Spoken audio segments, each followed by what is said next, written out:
This last panel is very divergent. It has a lot of expertise and a lot of experience, a lot of different perspectives on many of the topics that have been raised and discussed. So I think this will be a lively conversation, particularly the question and answer period. So I am a developmental behavioral pediatrician. I have been part of the MIND since it started, and I also am the director of the Center for Excellence in Developmental Disabilities. And it's really my privilege to introduce, well, I'm actually not going to introduce this panel because I'm going to let them introduce themselves in the way that they would like to, and talk about what has been their role is either as an individual, autistic individual, and or a family member, and or someone who provides supports to autistic individuals and their families. So I will start with Heather and ask Heather to just introduce herself, describe her role as either a provider or a consumer. I hate that term. The populations that you have worked with, and kind of your different roles and experience that you bring. Hello, I'm Heather Mitchell.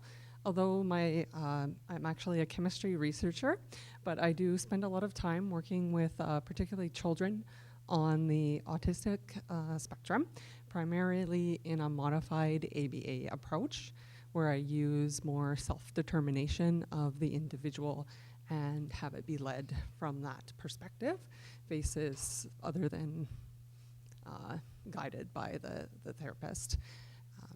And I use play with them in science experiments. So another one of my roles is I work with the Center for Autism Research and Technology at UVic, and I run the science portion of their time together. And I do science experiments, which helps the children really open up in an environment where they're more excited about and might be some of their strengths. And I really get to see the growth and sort of self-determination on their faces, particularly if they're interested in the subject matter. So those are my two areas. I also have done work with adults on the autism spectrum, and that's more to do with not othering them, actually allowing an adult who identifies as autistic to have their own self-determination and author their own lives, as Joseph Shepard's program he started at UVic, Authors with Autism, allowing them to have this determination to do what they want themselves. And it's kind of having a musical life or having a tragedy. If you put it in terms of a film, people, no matter where your IQ is, they can author their own life and have their own self-determination to make choices. So that's kind of my approach.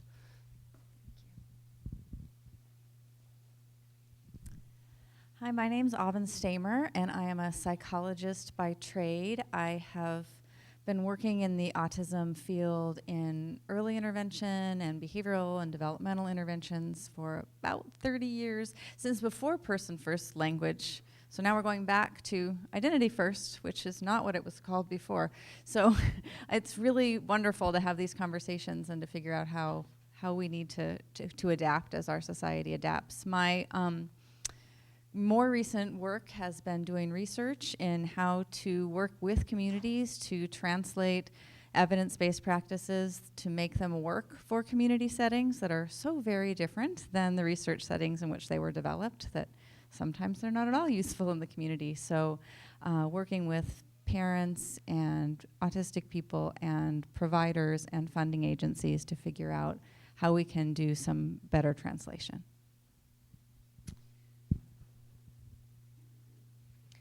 My name is Steve Ruder. I'm staff here at the SED, and one of the roles that I have at the SED is working with families and adults with disabilities to think about the services that they may be eligible for, that may benefit them. And so that's one of the reasons that I'm here. And another role that I have here is I do work with our business community in terms of how they can work with people with disabilities, hire people with disabilities, and use them within the strengths base that they have. And so I'm excited about the conversation. Hi, everyone. My name's Patty Shutter, and I am a staff here at the SET as well. I coordinate the autism education initiatives for the center. Prior to coming here, I was in special education and worked as a program specialist and a special education classroom teacher. The work that I'm primarily doing now is doing dissemination and supporting the educational system here in California with learning more about autism and how to implement effective practices in classrooms. Hey, I'm Kristen Godfrey. I'm a self-advocate and also a mother of 2 boys who are autistic, ages 7 and 10. I am a LEN graduate. I work here at UC Davis in IT communications. I have experience with a variety of service providers from my children through school and healthcare, and also looking into really out-of-the-box therapies for them as an autistic individual myself. So I'm interested to hear more about what everybody has to say. So the next question is sort of a combination of questions that we've talked about, and it's if you could reflect on your experiences with supports in the communities in which you've worked, whether the services that you've received or the services that you've provided or the supports you've provided. Would you please talk about how the impact of those supports are based on either sort of a medical or pathology-based model as opposed to a neurodiversity social model? And as you do that, please address what you see as the advantages or the challenges of applying a neurodiversity approach to developing and providing supports in your area of work. I feel that supports are based on clinician-based approaches. It's difficult and lengthy to get a diagnosis. And then on top of dealing with the diagnosis, processing the changes with your family, incorporating appointments. Then there's the whole health versus school service aspect, and negotiating that and being afraid of, if you qualify medically for a service, you may not qualify through school for a service, and then not telling the school that you're receiving medical services because then they might cut back on your school services. So there's all these little intricacies to services, and then dealing with ALTA, who will only cover things after you've exhausted all your other approaches, so your healthcare and your school, and then they're there afterwards, the regional center. And it was recommended to me not to really communicate between the 3 systems because you didn't want to lose out on any of the services you were already getting. So, and then there's many things that they don't cover, such as alternate therapies like dance, karate, music, hippotherapy, things that have been evidence-based proven to help children with, a wide variety of things. And all of these out-of-pocket costs that parents are spending to try to help get their children the support and services they need. So I feel like allowing the individual or the parent and the children together to make more of a tailored plan to support the individual, one that takes the strengths like special interests and incorporates them, talents, and may not be the technical approach to things, but just take the individual as a whole into consideration when developing these services. And I feel like that's something that's really lacking today.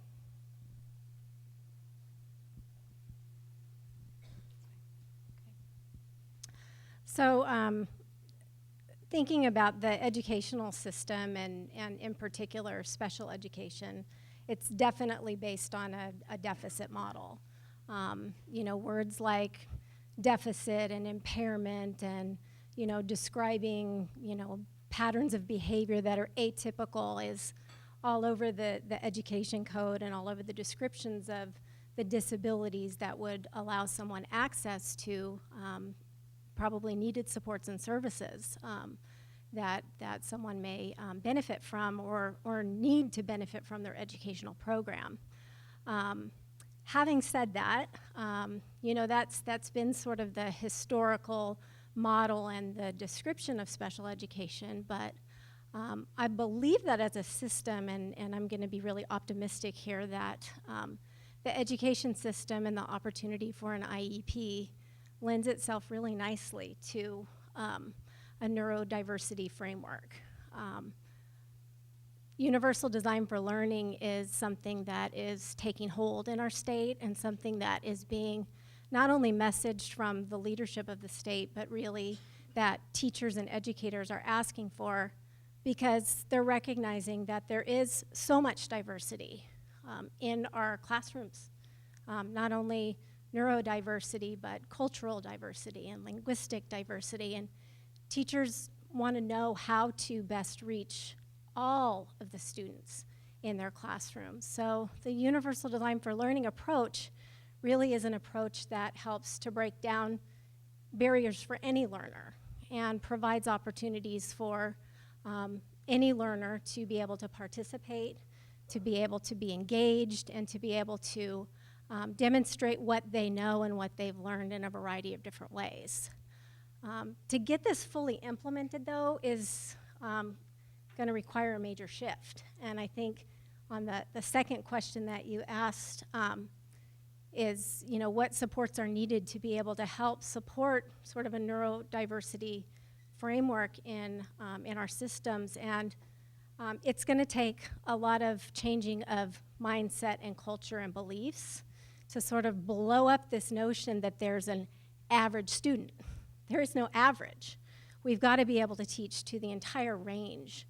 And that needs to be supported through our teacher preparation programs, through our credentialing, and through the way that we're delivering services, so that it's not based on qualifying or a disability, but really based on a need. But I do see things moving in that direction under our current leadership. Multi-tiered system of supports is another framework that's really being looked at and adopted statewide. And so I feel like we're moving in the right direction and can continue to really embrace this notion of diversity and neurodiversity to make our classrooms and our students more successful.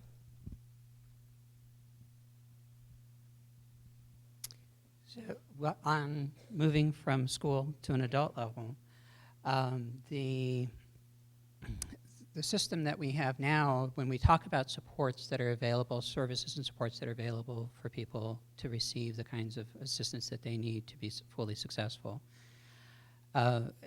within the adult model, there are a few generic resources that exist for people with employment. For example, there's the American Job Centers that it's available to anyone who's looking for employment.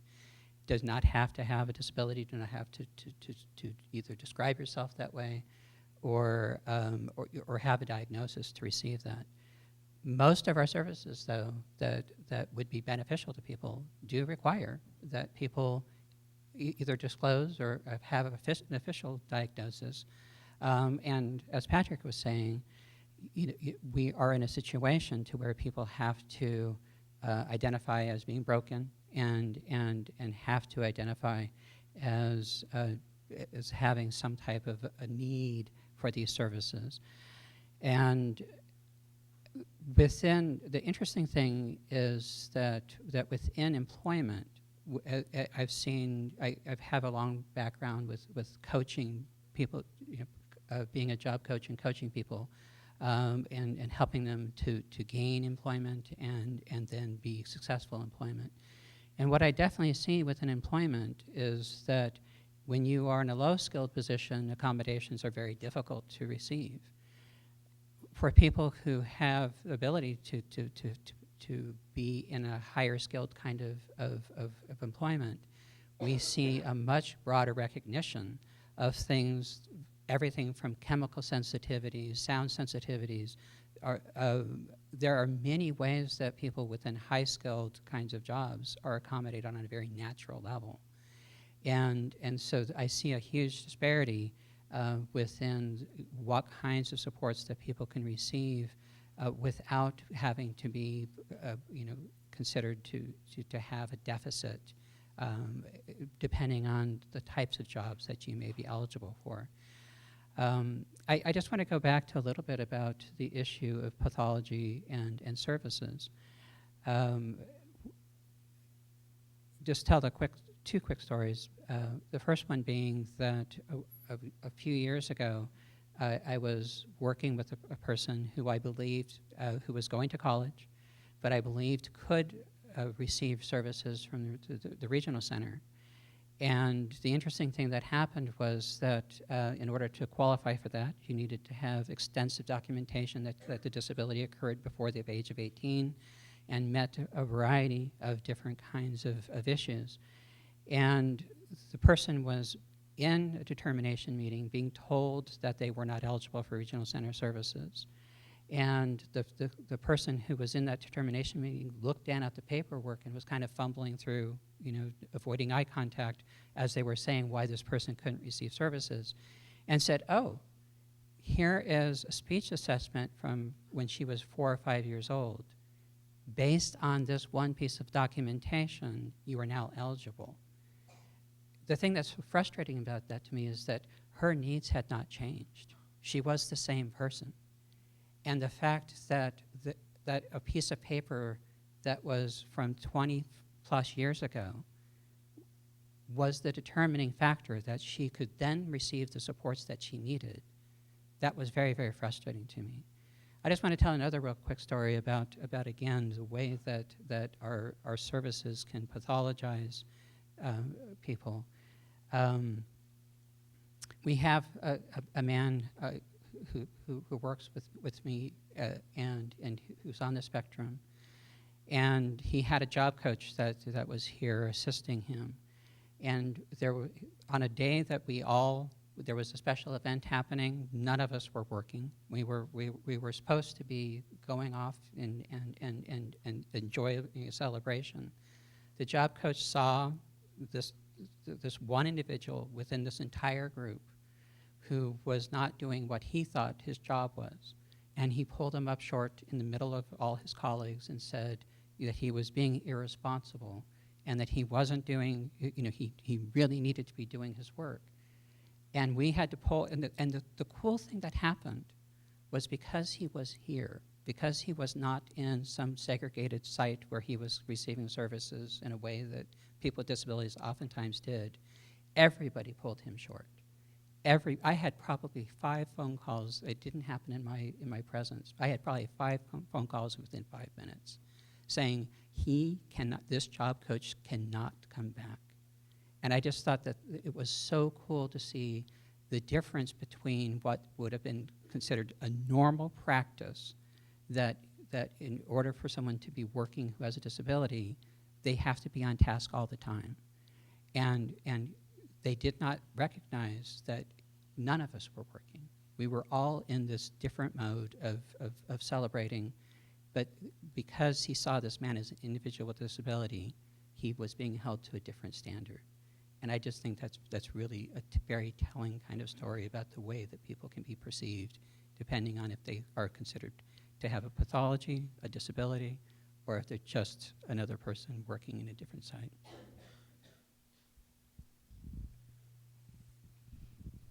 So let's go back to babies. I want to think about sort of the early intervention perspective, and I want to think sort of about 2 things, because I think they're a little bit different. One is accessing services, and the other is service delivery. So our service access system now is a medical deficit-based model, for sure. Parents do not come for an evaluation and say, I'm here because my child is really great at reading, and I want you to assess that. They come in and say, hey, my child's not talking, and I need some support.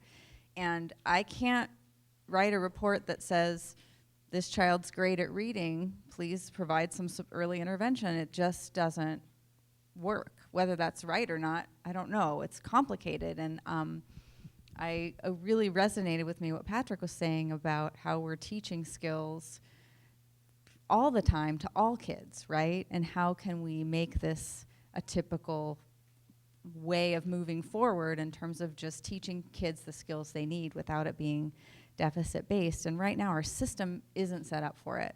We're set up to provide additional services only to those kids and families who meet these specific criteria that are relatively rigorous, right? And so that's a challenge, I think, for us in terms of neurodiversity. I think, like Patty was saying, we're in the ideal world moving toward a more strength-based, partnership-based approach to intervention. If you read what you're supposed to be doing. Now, is everyone doing this? I didn't say that. But I think we're moving toward having families and people and kids, I'm talking about early intervention, really be involved in determining what the goals of the services are, what the plans are, what the interventions are, where they're going to be implemented.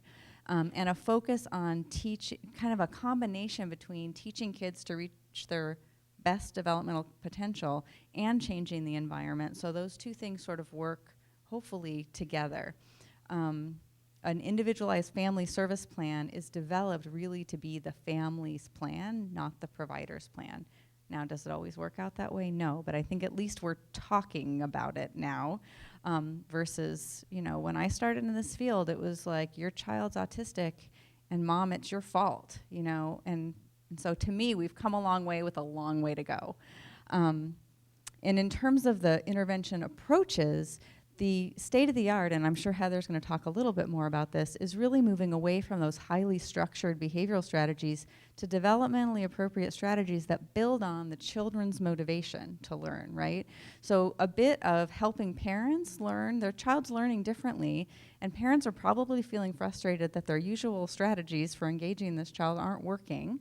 So helping them learn how to change how they're interacting so it works for them and their child, and then they can get to communication and understanding. And so I'm hopeful that those things are coming from self-determination, and that moving self-determination into the regular vernacular will help parents come in and not their first question be, is he going to grow out of autism, or what do we need to do to fix it, but be more, how can I support his potential, because I realize that autism is just another way of being, and there will be lots of strengths that come with this as well. So having that be part of our regular societal conversation, I think, will help when parents come in, have them see it differently, right?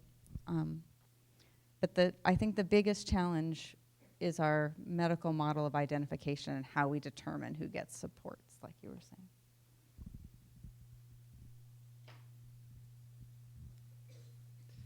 So regardless of the type of service that's being offered to the person that's identifying as autistic, the person will be aware if there's ableism being delivered or not, and if there's empathy, and if there's actual care, and if the service provider feels that the person can do something.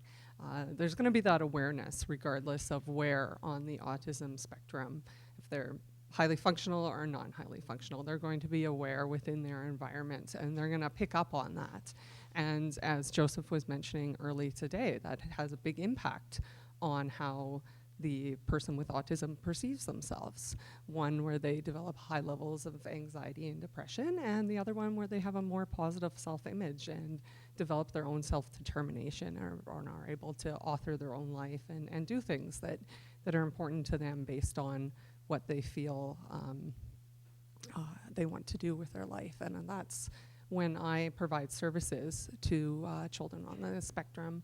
That's what I am essentially trying to do. Some of the time it's more related to science and fostering that ability to connect with something that might be their special interest, and then helping them realize what that can mean for their futures and job possibilities. And that is a unique thing in some circumstances, because oftentimes children come from environments where they're told that there isn't going to be much hope for them and things of that nature, which has a devastating impact on the individual. So it's important that even if there's only a few communities this person belongs to where they have that place where they can feel secure and valued as an individual, it's highly important. So as someone who was trained in the medical model, as a medical professional, I really think to change this paradigm, we have to change how we train healthcare professionals. And it's been something as that I have been working on 35 years since I've been at UC Davis, training medical students, pediatric residents, and fellows in developmental behavioral pediatrics. So, I mean, there's a reason there's a medical model, and there are illnesses that need to be fixed, that we can't fix by changing the environment. But I think we need to really start training healthcare professionals to understand how that medical model fits in a broader social model, and to really try and understand how we can help families and individuals through helping them with sort of healthcare decisions, and expand the way that we sort of approach how we address both illness, but certainly how we think about disability or lifelong issues that we can't fix as healthcare professionals.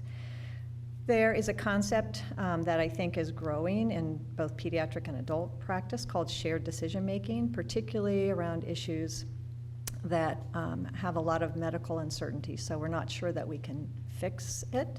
So cancer treatment is one example. So, we can't, we could talk about how can we prevent cancer using a social model, how can we prevent a lot of medical illnesses that need to be treated, thinking about social determinants of health.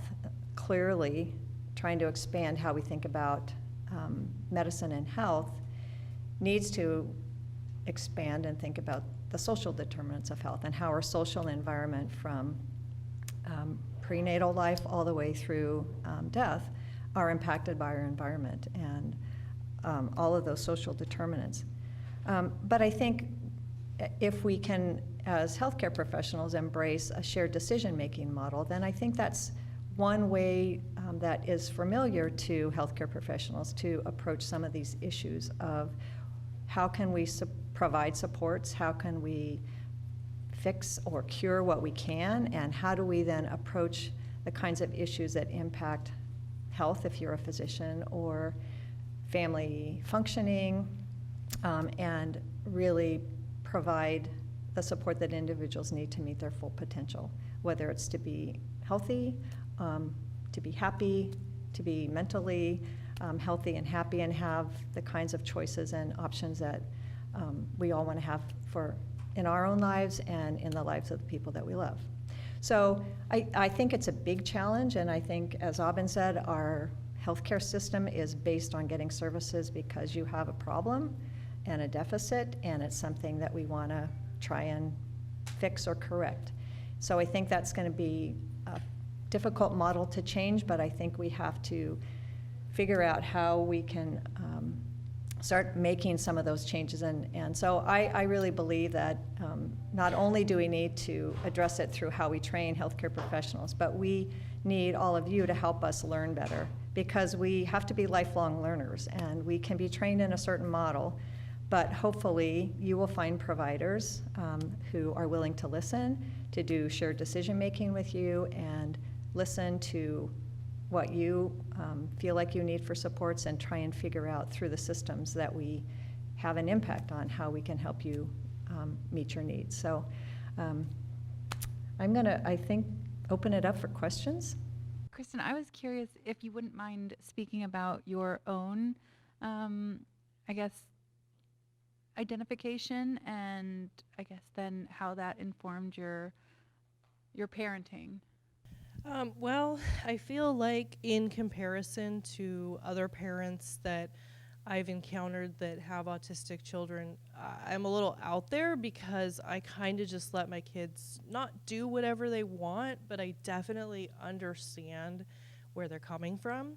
So I just try to kind of put myself in their shoes. And even though they're boys, you know, there's some commonalities. Sometimes I really have to sit and say, wow, what is going on with these kids? You know, I didn't experience this growing up. And because they're boys, you know, the different issues and the messes and the Band-Aids and all this stuff that, you know, I never had. But, you know, I just try to be generally good-natured about it and understanding, and just, you know, they're little people who are trying to figure out who they're going to be, and just try to inspire them to be the best version of that they can, and whatever makes them happy is what I want to continue to do. Thanks to everyone for your for the nice panel. I just wanted to say, like, it has also been seen that for in case of autistic people, the research shows that they are more likely to be like trans or gender non-conforming. So how many of those resources can we like? We also think about safety in terms of like the fact that we want to be treated as we are and not like how most people see us as. And like what do you think are the resources for like gender non-conforming or non-binary people just like me? I would just, you know, say that there's a lot of intersectionality that happens and as far as I've seen some research, I'm not an expert in this area. I've seen some experts that there is in fact a greater level. It doesn't seem like it's a huge percentage, but there is some. But regarding the issue that you bring up, it's one that you know there are the groups that are supporting and that are set up for the issues of transgender, you know, the range of issues regarding sexual identity as well as personal identity. And I would just, you know, suggest that they take advantage of those generic services and agencies that are focused on those issues. There clearly is a lot of intersectionality, and there's growing research to show that there's a lot more. I think so on the anecdotal standpoint, I think there is so much overlap that of the healthcare providers, I try to do autism trainings for healthcare providers left and right, and the most receptive have been ones that work in gender dysphoria clinics, because they're the ones that are saying, half my patients are on the spectrum, I need to know this. So I think it's interesting, because again, in the people who are practicing in gender dysphoria clinics, they notice, oh wait, there's all these autistic patients.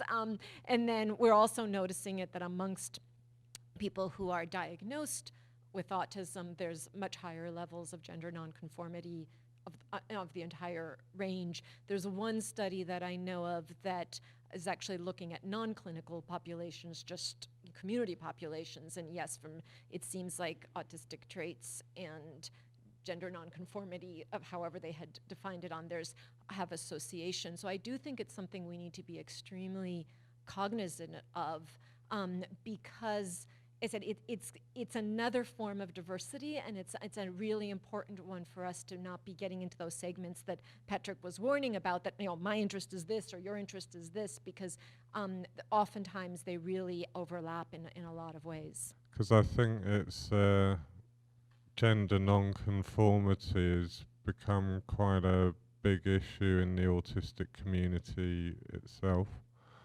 and one that the community is very well aware of, and I'd say the best resources for dealing with that often comes from other autistic people. When Lawson, who I referenced earlier, went through gender reassignment and so on, and that's becoming more common in the community, and it's the most acceptance I've seen has been other autistic adults, because funnily enough, a lot of us aren't that bothered about gender roles and what the meanings are and statuses of them, so it tends to be a very accepting community for people who are gender non-conforming or what have you. So It's been amazing to see throughout the talks that we've had today the different links to the LGBTQ like rights movements and acceptance and inclusiveness. So I was struck by a bit of an idea that we have the LGBTQ now included in our health education, and it's part of law that it must be taught, or at least offered to be taught to students in certain grade levels. And wouldn't it be fascinating? And do you know of anything, perhaps, Patty, in educational policy or educational movements towards having like neuro and biodiversity or disabilities added into like the curriculum in maybe K or first grade, as students are first starting to notice the differences around them? No, but wouldn't that be amazing? Wouldn't that be amazing? You know, I'm not aware of anywhere explicitly in the standards where it's called out. In fact, we've talked often about, wouldn't it be amazing if we had a history of disability class in high school, you know, and just to be able to infuse that. So, but I think there are really multiple opportunities to embed it within the standards. And I think we have great examples of where that's happening. Even locally within our community, some of the nonprofits who are working with schools to go in and do disability awareness and neurodiversity awareness and ability awareness, and you know, really raising the understanding of diversity and neurodiversity. So, yeah, I'm an advocate. Let's do it. And just for people who are local, if you are interested in bringing in that to the school, there is a Touch of Understanding, which is a program that goes into schools and has some amazing conversations. I know that it started off with physical disabilities, but there are a number of speakers who are on the spectrum who do those presentations, and it's been very well received. So I work in children's mental health, and until I think really the ACA and then the DSM change, we never really had clients that were autistic, and if they were referred to us, because I work with a Medi-Cal-based agency, we would have to refer them back out because autism always had to be the primary diagnosis, and now with the changes in the DSM, it doesn't have to be. So we have this new influx of amazingly diverse children coming in. And I'm curious if you have any suggestions or ideas on how we, and myself as a provider, can be more, I don't know, just better at like working with this particular population, because in my experience, both also provider and a parent, there are differences. Like traditional therapeutic CBT and play therapy modalities just don't always work the same. And so I'm just curious if you have suggestions for myself or maybe my agency of how we can be better therapists, be better at our job. So first of all, let's talk after this about a research project we have going on that provides some training. So my colleague, Lauren Berkman-Frazee in San Diego, researches this particular area, and in the clinic she worked with, she's in San Diego, turns out about 20% of kids in most outpatient mental health clinics seeing publicly funded clients can't see kids because they have autism, but most of the kids coming in with disruptive behavior disorders and many with anxiety also have co-occurring autism, and the providers don't have any training at all. And so what she's been teaching them to do in a program developed in collaboration with providers is do things like structure the environment in a way that they can then learn the CBT strategies, have parents come in and work with them to how to take things out into the community and really involve the family and the individual in the intervention. And so using some of the kind of traditional autism strategies to structure that therapeutic environment so the kids can learn those kind of anxiety reducing strategies a little bit better. But I'd be happy to give you some more specifics afterward, but it's a really good point that now that we know that there are these co-occurring mental health challenges and they're recognized, right? You all knew before, now they're recognized. How do we help address that better? Well, we worked so hard on being, so trauma-informed was like the new thing that came out a while back, and so now I feel like we need to be like neurodiversity informed, and so it's kind of my pet thing at work. Like, they just send them all to me, pretty much. And like, they don't teach it in grad school. They just don't. And so I'm glad that this summit, this stuff is coming out, and we have more resources coming up. With the exception of Heather, everybody at the table, including our moderator, are people who work in or associated with the Mind Institute. And I wonder if you guys could just sort of, even if it's just to wax poetic, about some changes we might be able to put in place sooner rather than later in our own institute, here at UC Davis. And I don't mean changing the medical model. We can't do that overnight. If you can, Robin, that would be amazing. But other practical and maybe sort of baby steps things. So I'm sure, like myself, this has been a thought-provoking day. So I wanted to just provide a moment to sort of pick your brains about that. And Heather, please you jump in too and tell us what we could do better. I'm just sort of thinking about starting at home and sort of seeing where we can make small changes that might make be the start of that sea change that we all seem to be agreeing that needs to be happening. I'll just start it. I think we really need to be doing a better job of doing community-based participatory research and including autistic individuals, parents as well, in how we think about our research, how we think about how we talk about our research, how we disseminate information, and really think about not from sort of purely scientific and deficit model, just how we think about it and how we present, how we develop our research ideas and think about our protocols and make that shift and just be very cognizant about it. And I think it is a big change to have always been very thoughtful about writing, and we talk about children with autism instead of autistic children in our manuscripts that, and if I'm editing a paper and it used to be if they said autistic children, we would flip it around and say, these are children with autism. They're children first.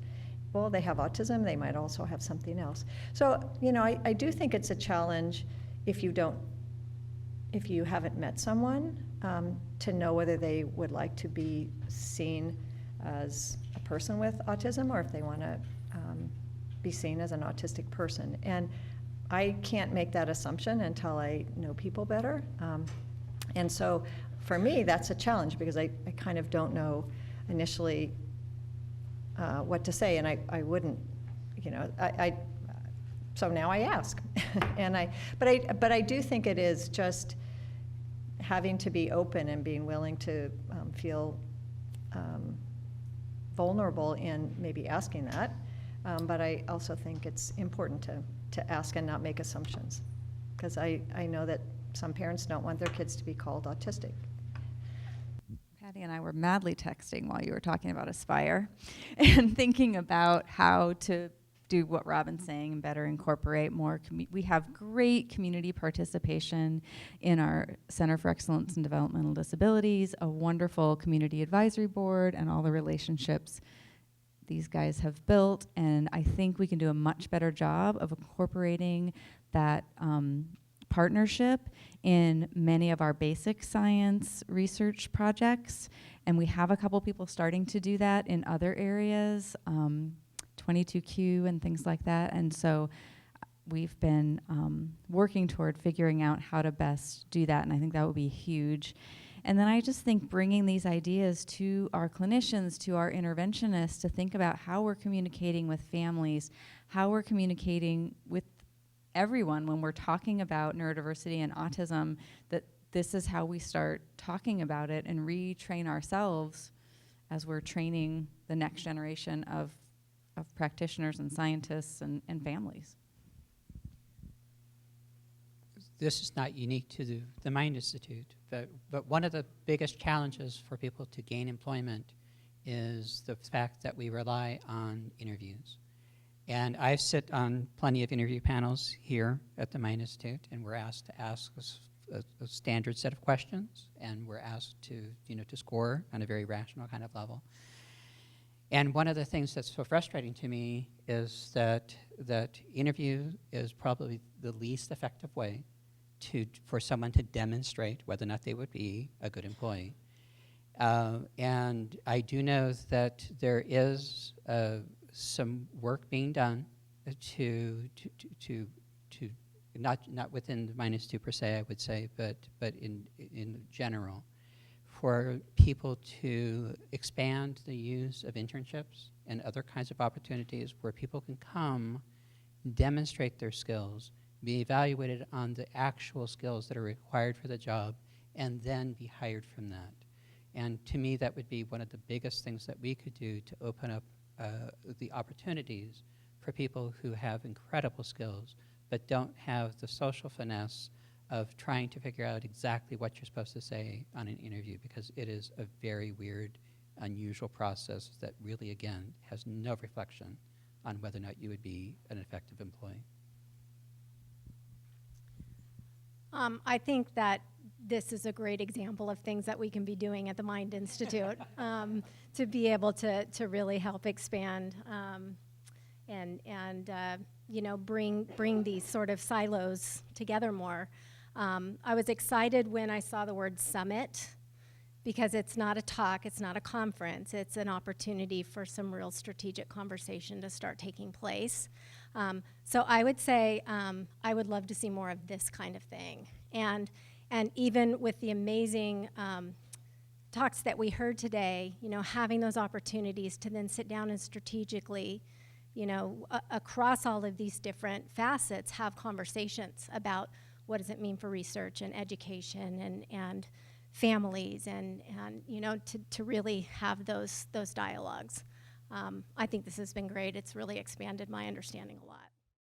The UC Davis Mind Institute was created in 1998 with a promise to find cures for neurodevelopmental disorders. Every day, our physicians and researchers come closer to fulfilling that promise. Their groundbreaking research on autism, Fragile X syndrome, chromosome 22q11.2 deletion syndrome, ADHD, and other brain disorders are helping children achieve their fullest potential. Please visit our website to find out more about current studies, upcoming events, and how you can help make a difference.